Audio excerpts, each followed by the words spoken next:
Hello students, welcome to online study through my channel. Today you will learn about very interesting topic that is compound microscope, in which you will learn theory and its derivation. So let's start.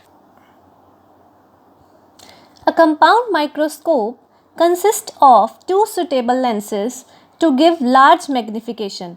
एक हमारा simple microscope होता है जो आम हम घरों में use करते हैं या कहीं भी यूज़ कर सकते हैं स्मॉल चीज़ों को देखने के लिए, लेकिन कंपाउंड माइक्रोस्कोप क्या होता है वो स्लाइटली डिफरेंट होता है as compare to simple microscope, क्योंकि इसमें हम क्या यूज़ करते हैं, टू लेंसेज यूज़ करते हैं. इसमें हम वो चीज़ें देख सकते हैं जो हम सिंपल माइक्रोस्कोप से भी विजिबल नहीं होती. A compound microscope is use to see the minute particles, mean small particles और tiny objects which are not seen even by simple microscope. जिसको हम सिंपल माइक्रोस्कोप से नहीं देख सकते वो हम किसके हेल्प से देख सकते हैं, compound microscope. It is an optical device, क्योंकि ये किसके ऊपर बेस्ड है, ऑप्टिकल फिनोमिनास के ऊपर. Use to observe very small objects like bacteria, cells, gas molecules and section of plants etcetera. Means हम कह सकते हैं कि ये हर ब्रांच में यूजफुल है, लाइक बायोलॉजी में, केमिस्ट्री में etcetera. Principle: when an object is placed in front of convex lens O. Now you can see from the ray diagram that object हमने कहाँ रखा है, object lens O. ठीक है, at a distance between f0 and 2f0, f0 and 2f0, the real inverted and magnified image is formed. इसकी image कहाँ पे बन रही है, real बन रही है, inverted मतलब उल्टी, and magnified means as compared to object size, image size is magnified. is formed on the other side of the lens. Lens की दूसरी तरफ बन रही है.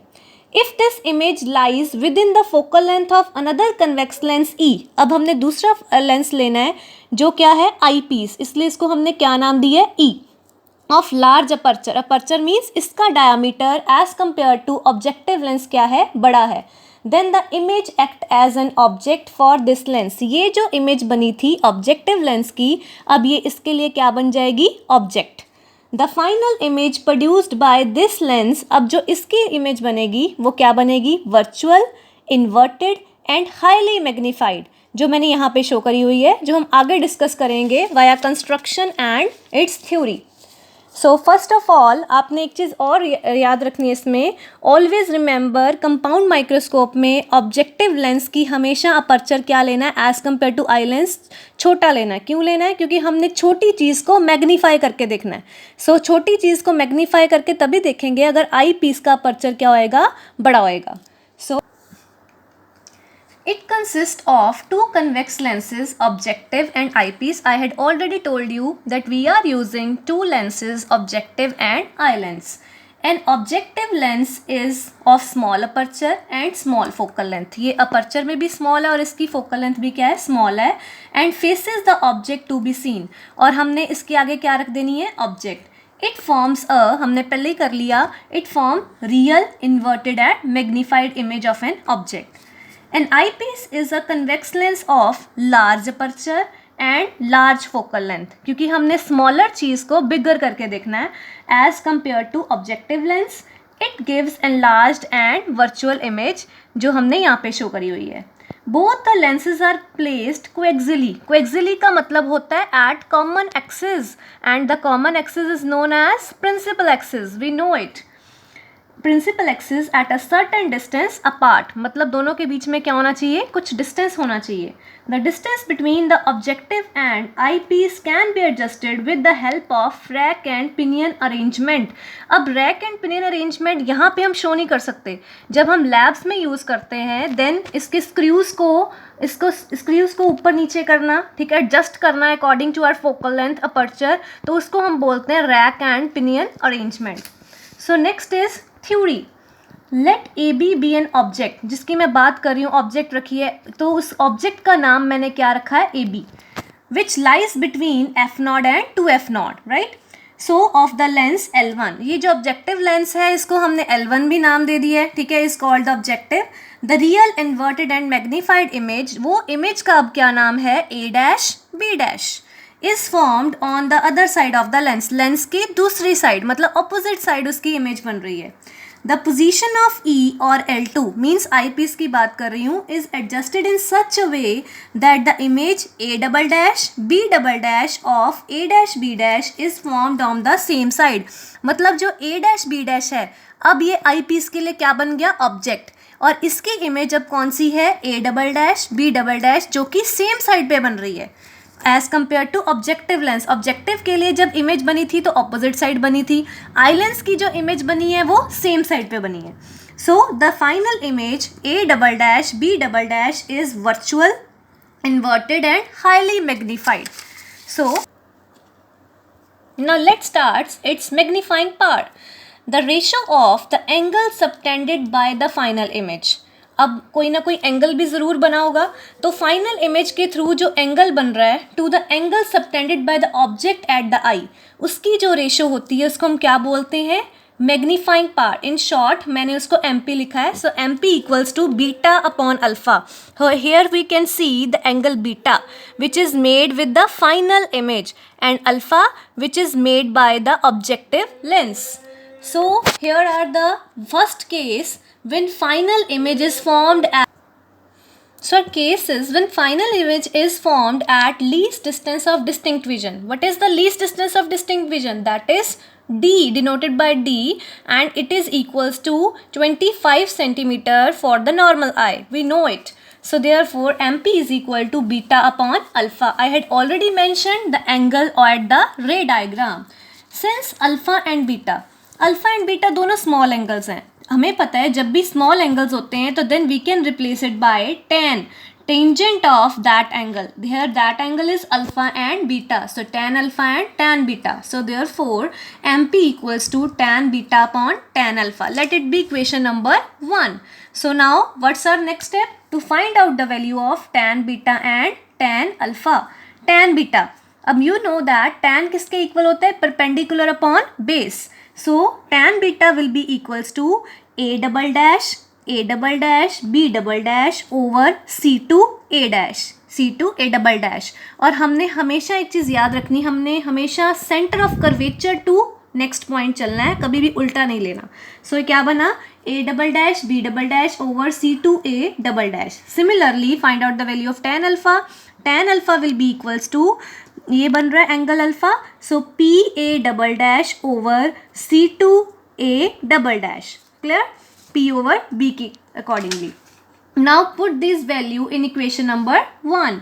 सो therefore magnifying power will become, just put the values, C2A double dash and C2A double dash will cancel out and we are having A double dash B double dash over PA double dash.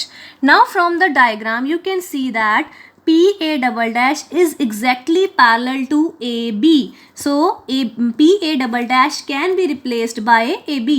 So therefore we are replacing PA double dash with AB. Clear?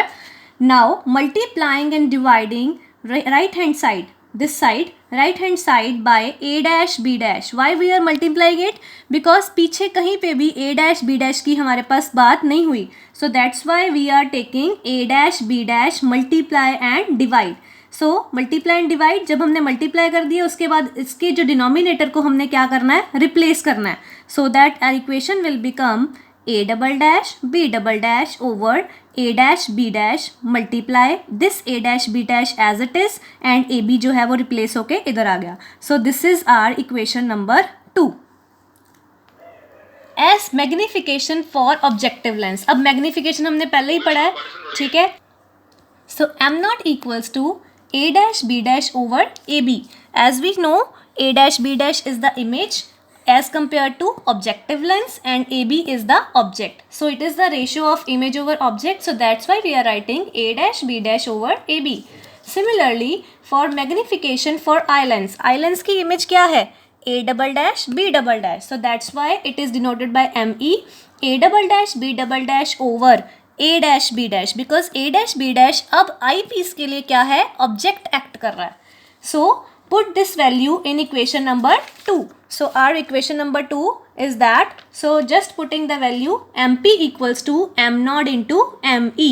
Now what is the next step? We have to determine the value of M naught. M naught किसके equal है, अभी किया हमने A dash B dash over A B. So put the value of A dash B dash from the ray diagram. So value of A dash B dash is the V naught. ठीक है, we can see from the ray diagram की value कितनी है objective की, V naught. Similarly A B की value कितनी है, minus U not. Minus क्यों ले रहे हैं, according to the sign convention, because ये राइट टू लेफ्ट है, so that's why we are taking minus U naught. Similarly value of determination of M E, ME equals to A double dash B double dash. So from the diagram you can see it is equals to V and A dash B dash equals to UE, right? So since final image is formed at distance of distinct vision, हमने पहले ही बोला है near point, so V will be equals to D. ये जो V है किसके equal है, D. मैंने रे डायग्राम में पहले से बनाया हुआ है that V equals to D. So you can replace this V with D. So ME equals to D over UE. Now for an eyepiece we have to use the lens formula. You know the lens formula, minus 1 upon u plus 1 upon v equals to 1 upon fe. We are using eyepiece here, so that's why we are taking fe. So using the sign convention, u will be equals to minus of ue. हमने पहले किया है. This is the distance of eye from the eyepiece. Again we are from the right to left, moving from right to left, that's why this ue is taken as minus of ue. Similarly v equals to minus of d, right? Now put this value, ये जो हमने values लिखी हैं ऊपर वाली equation में put करनी है. सो क्या बना, minus 1 upon minus of U E plus 1 upon minus of D equals to 1 upon F E. So minus minus क्या हो गया, plus. So it will become 1 upon U E plus minus minus 1 upon D equals to 1 upon F E. Now अब हमने क्या करना है, multiplying both sides by D. D से multiply करना है. So equation will become D upon U E minus D over D will become 1 equals to D over F E. Now ये minus का उधर जाके क्या हो जाएगा, plus. So D over U E equals to D over F E plus 1. So यहाँ पे d over U ई की वैल्यू इसको आगे भी लिख सकते हैं. सो it will become 1 plus D over F E. Now put this value of d over ue in equation number 5. This is your equation number 5. So our me becomes d over ue की जगह क्या लिख देना है, 1 plus d over fe. So me will become 1 plus d over fe. अब ये सारी values, now put the values from equation number 4. What is the equation number 4 is this mo. Equation number 4, equation number 6 किस में डालनी हमने, equation number 3 में, जहाँ पे हमने लिखा था mp equals to M naught into M E. So we are having the value of M naught, we are having the value of M E. Just put in this equation. So our equation will become mp equals to minus V naught over U naught into 1 plus D over F E. Since object lies very close to f naught, object हमारी क्या है, बहुत close है f not के. ठीक है, so that's why we naught, हम U naught को रिप्लेस कर सकते हैं बाय एफ नॉट. हमने पहले ही पुट किया था. ठीक है, वैल्यूज पुट कर सकते हैं. Also image is form close to eye lens. अगर ये एफ नॉट के इक्वल क्लोजर है, सो देयर फोर इमेज क्या बनेगी, क्लोजर बनेगी. So V naught equals to L. L क्या है, capital L is the length of microscope, means complete microscope की जो लेंथ होएगी. दैट इज, हम यहाँ पे ये भी कह सकते हैं distance between the two lenses. So MP will become minus L upon F naught into 1 plus D upon FE. So this is our first case. This is our first. Now we shall move to the second part, B part. If final image is formed at infinity, अगर हमारी image infinity पे बने, least distance of distinct vision का हमने कर लिया, अब हम इन्फिनिटी की बात कर रहे हैं. When image A dash B dash formed by objective is at focus. आपको पता है जब भी हम फोकस पे रखते हैं ऑब्जेक्ट को, इमेज कहाँ बनती है, इन्फिनिटी पे. We had already done in the lower classes. So ये देखो, हमने फोकस पे अगर हमने रखी हुई है ऑब्जेक्ट, तो हमारी इमेज कहाँ बनेगी, इन्फिनिटी पे, ठीक है। ये हमारी ऑब्जेक्ट होगी, ऑब्जेक्ट की इमेज ये बनी। ये जो इमेज है now this image is formed as a object for eyepiece, इसीलिए मैंने इसको किस पे रखा है, फोकस पे, एफ ई पे। You can see from here. So F E जो ए डैश बी डैश है यहाँ पे, वो आई पीस के लिए क्या है, ऑब्जेक्ट एक्ट कर रही है, ऐसा हमने पहले भी करा है। सो हमारी इमेज इसकी कहाँ बनी, इन्फिनिटी पे। We don't determine where it is the position of this, so that's why we are denoting it by infinity. So therefore ME now will be equals to D over FE and MP अभी हमने करा था पीछे, किसका multiplication होता है, M naught into ME. Value of M naught is same and here it is ME. ME will become D over FE. V naught को किससे रिप्लेस किया था, L से, ठीक है, और U नॉट को किससे रिप्लेस किया था, F नॉट से. So therefore L over F naught into D over FE. So अगर मैंने पूरी लेंथ निकालनी हो माइक्रोस्कोप की, microscope is consist of complete length that L equals to V naught plus U E, मतलब दोनों को मिलके बन रहा है, ठीक है. So that's why we have taken the complete length L is equal to V naught plus U E. Hope so topic is clear to you. If you have any query, you can ask, you can comment, and please like and share my video.